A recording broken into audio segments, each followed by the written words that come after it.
இன்னொரு திமுக MLA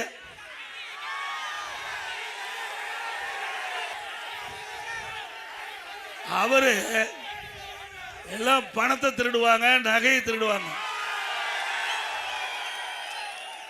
kidney திருடுறாங்க. உங்க ஊர் தாங்க, எல்லாம் உஷாரா இருங்க. வறுமையின் காரணம் ஸ்டாலின் சொல்றார், திராவிட முன்னேற்ற கழக ஆட்சியில தேளாரும் தேனாரும் பாலாரும் ஓடுது, மக்கள் மகிழ்ச்சியோடு இருக்கிறாங்க, வறுமை என்ற சொல்லே இல்லை என்று.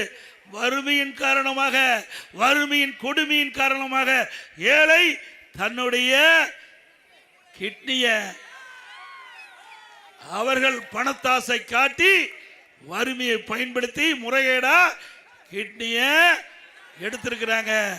இது நாம சொல்லல, திராவிட முன்னேற்ற கழக அரசாங்கம், திமுக அரசாங்கம், திமுக எம்எல்ஏ மருத்துவமனையில் திமுக அரசாங்கம் ஒரு குழு அமைக்கப்பட்டு அந்த குழு அந்த மருத்துவமனையிலே சோதனை செய்யப்பட்டு அந்த சோதனையிலே கிட்னி முறைகேடு நடைபெற்றது உண்மை என்று தெரிவிக்கப்பட்டது.